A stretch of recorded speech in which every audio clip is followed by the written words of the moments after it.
toucher la mer? Oui, tu peux.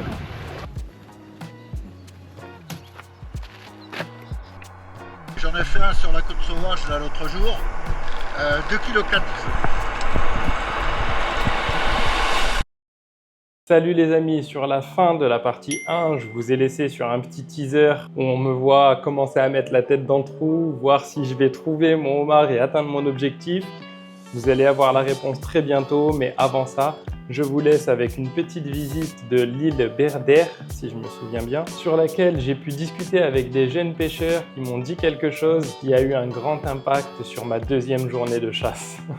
Je vous laisse découvrir ça tout de suite. Bonne vidéo mes amis. Du coup, cette île est un peu particulière parce qu'elle est accessible uniquement à marée basse. Et pour faire le tour de l'île, il ne faut pas traîner. Il faut visiter et repartir rapidement, sinon tu es bloqué à marée haute et tu dois attendre les prochaines marées. Sur cette île, il y a tout plein de choses à voir qui sont vraiment intéressantes, comme par exemple ce cimetière de bateaux, et aussi cette église qui a des décorations d'influence du Moyen-Orient et d'Asie. Son histoire est passionnante et si vous voulez en savoir plus, je vous laisse vous renseigner. Et sur cette île, j'ai surtout eu la chance de pouvoir discuter avec ces jeunes pêcheurs et je vous laisse découvrir ce qu'ils m'ont dit tout de suite. J'ai discuté avec un jeune pêcheur sur l'île de Berbère. L'île de Berbère ou comment ça s'appelle? Berdère. L'île de Berdère, qui m'a dit que son papa plongeait souvent côté côte sauvage et qu'il y avait beaucoup de vie là-bas, beaucoup de poissons et parfois des phoques qui essayaient de venir manger les prises de son père. Donc c'est quelque chose qui est sur ma liste aussi, de voir un phoque dans son élément naturel. Demain, on va aller côte sauvage, on va aller côté côte sauvage et on va essayer de cocher sur la case, sur la liste, la case du homard. Mais si je vois un phoque, ce serait vraiment quelque chose de merveilleux, ce serait exceptionnel. Alors là, je vous mets un petit arrêt sur image pour vous expliquer ce qu'il y a dans ma tête à ce moment-là. Moi, j'imagine une eau transparente avec un beau petit animal qui est tout mignon et qui joue autour de moi. Malheureusement, ce n'est pas ce que j'ai pu trouver, surtout concernant l'eau turquoise, le lendemain lors de ma journée de chasse. Donc voilà, on verra bien ça demain.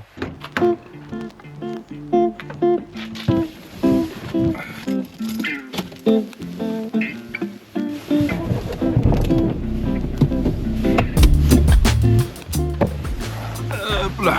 Déjà en arrivant au bord de l'eau, j'ai pu voir que c'était plus calme, beaucoup plus calme qu'hier.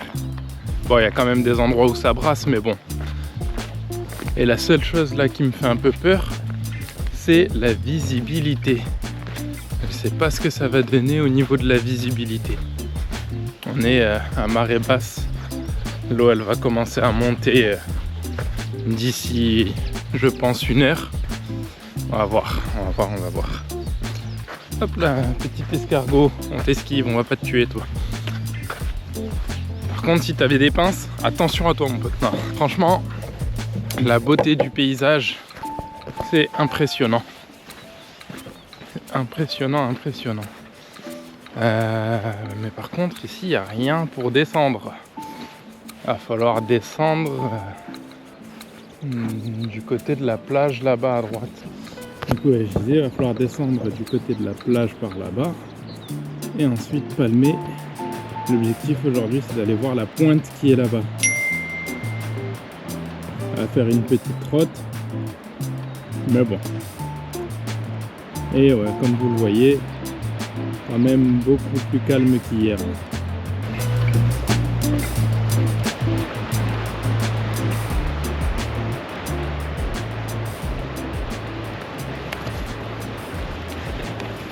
Voilà, il s'est cassé la gueule là. Ça y est, me voilà dans l'eau, côté côte sauvage. Et comme d'habitude, quand l'eau n'est pas très claire, je tends directement le bras vers l'avant pour estimer la visibilité. Et là, j'ai du mal à distinguer la pointe de mon harpon. Donc la visibilité, elle est de moins de 2 mètres. Et ça va aller que en empirant au fur et à mesure que je vais me rapprocher de la pointe que je voulais aller voir. Je perds pas de vue mon objectif et je continue à inspecter chaque trou, chaque recoin que je vois, dans l'espoir de tomber sur des petites pinces bleues que je pourrais essayer d'attraper. Malheureusement, pour l'instant, toujours rien, donc je continue d'inspecter. Pendant cette chasse sur la côte sauvage, j'ai pu m'apercevoir, malgré la mauvaise visibilité et le fait que je sois un petit peu ballotté par la houle quand même, qu'il y avait plus de vie que de l'autre côté. J'ai pu apercevoir déjà plus de vieilles et surtout des plus grosses vieilles que ce que j'ai eu l'occasion de voir la veille. Concernant ce qui est crustacé, bah tiens, on en voit une là de vieille, pardon. Concernant tout ce qui est crustacé, j'ai remarqué qu'il y avait quand même beaucoup plus d'araignées qui sont de l'autre côté de la presqu'île. Maintenant, je tombe sur des forêts de laminaires. C'est la première fois que j'en vois et franchement, c'est impressionnant. En plus, avec la houle, par moment, tu es un peu ballotté. Elles sont super grandes et tu te retrouves en plein milieu. Et là, tu distingues plus du tout ce qu'il y a autour de toi. Tu es en plein dedans, tu ne vois pas à 1 mètre devant toi. Déjà que la visibilité n'est vraiment pas terrible. C'est légèrement anxiogène, on va dire, pour quelqu'un qui n'est pas habitué à ça. Et d'autant plus que la veille, les jeunes m'ont dit qu'on pouvait croiser des phoques. Donc là, je vous mets encore une fois arrêt sur image pour vous expliquer ce qu'il y a dans ma tête. Je suis dans une eau trouble, commence à flipper légèrement et je vois une grosse masse à côté de moi qui bouge subitement. Je vous le dis clairement, j'ai flippé.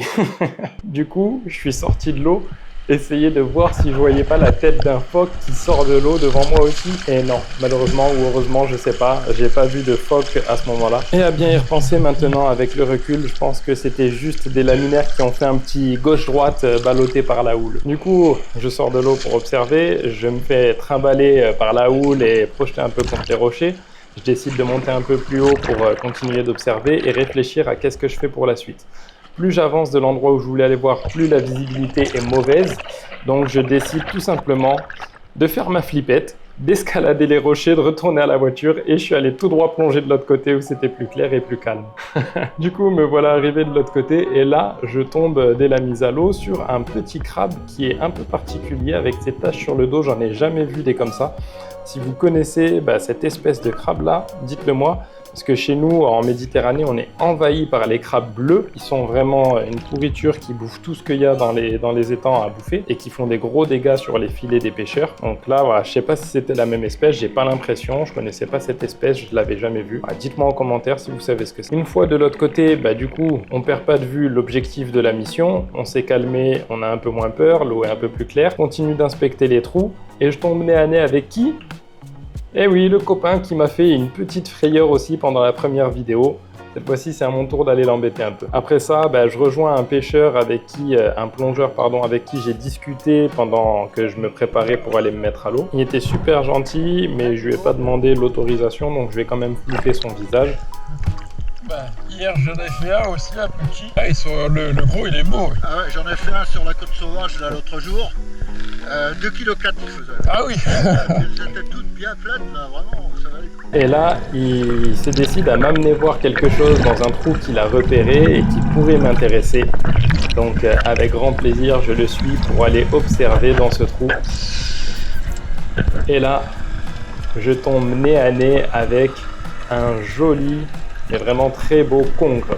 Non, malheureusement, c'est pas un homard. C'est un gros congre qui devait faire facilement plus de 2 mètres vu comment il était large. On ne se rend pas bien compte à la vidéo. Mais pour vous donner une idée, avec mes 2 mains qui sont quand même assez grandes, je faisais pas le tour de son trou, je pense.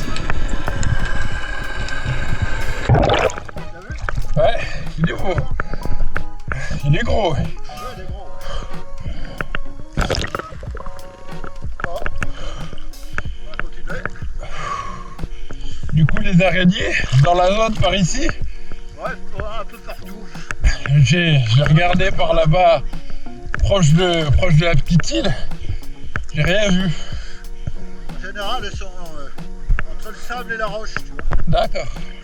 Et donc, après un long moment à chercher homard ou toute autre forme de vie, notamment les araignées qui sont délicieuses, c'est avec les indications de ce pêcheur que je retourne à la prospection. Et là, pour le coup, merci à lui pour les conseils. Effectivement, elle se trouve bien dans la zone qu'il m'a indiquée. Et comme il l'a dit, je ne sais pas si vous l'avez bien entendu, entre les zones de roches et de sable, elles se tiennent souvent au milieu de ces zones, de ces zones-là. Donc là, je prends une première araignée, une deuxième. J'en ai trouvé au total plus de 6 ou 7, mais j'en ai gardé que 3. Une pour moi, une pour madame, une pour les petites. Comme ça, on s'est régalé. avec tout ça. Et puis il fallait pas traîner, hein, rejoindre madame et les petites pour la suite de la journée parce qu'on avait encore un programme chargé. Et c'est sur les images de cette deuxième chasse sous-marine que va s'arrêter malheureusement cette vidéo. Je n'ai pas eu l'occasion de retourner dans l'eau pour une simple et bonne raison, c'est que Jenna, ma deuxième, celle qui est âgée de 2 ans, nous a fait une belle petite frayeur. L'après-midi même, après cette chasse sous-marine, on est allé à la piscine du camping et pendant que j'étais en train de jouer avec sa grande sœur, elle a décidé d'aller faire un petit plongeon, sauf que elle sait pas nager. Heureusement, je l'ai vue s'approcher de l'eau et j'ai pu lui dire de ne pas sauter dans l'eau, mais comme je sais qu'elle obéit vachement bien, elle allait quand même le faire. Donc j'étais là en train de lui dire de ne pas sauter et je me rapprochais au fur et à mesure. Et au moment où elle a sauté dans l'eau, je n'étais pas très loin, elle est restée juste 1 seconde la tête sous l'eau, et encore, parce que j'ai été rapide. Mais bon, ça a quand même suffi à faire une grosse frayeur à madame, qui du coup n'avait pas du tout le moral pendant le reste du séjour. Donc voilà, j'ai arrêté d'aller plonger le matin et je suis resté avec madame et les enfants pour la suite du séjour. On a profité tranquillement de la Bretagne et de ses paysages magnifiques. On a profité aussi de la famille et objectif de la mission n'est pas atteint, donc il va falloir que j'y retourne. Je vais être obligé, j'ai pas le choix, c'est comme ça. Ça me fait un bon prétexte pour voyager. Du coup, sur ma chaîne YouTube, je vous partage mes aventures et aussi mes mésaventures. Et c'est sur cette petite mésaventure que va s'arrêter cette vidéo. Il me reste juste à te remercier d'avoir regardé la vidéo jusque-là, ça me fait vraiment plaisir. Abonne-toi pour ne pas rater les prochaines si ce n'est pas déjà fait, active la cloche des notifications. Un grand merci à toi, prends soin de toi et n'oublie pas que tu peux rêver ta vie ou vivre tes rêves. Allez, elle est pas mal la conclusion là. Il me reste plus qu'à finir le montage. Et puis voilà.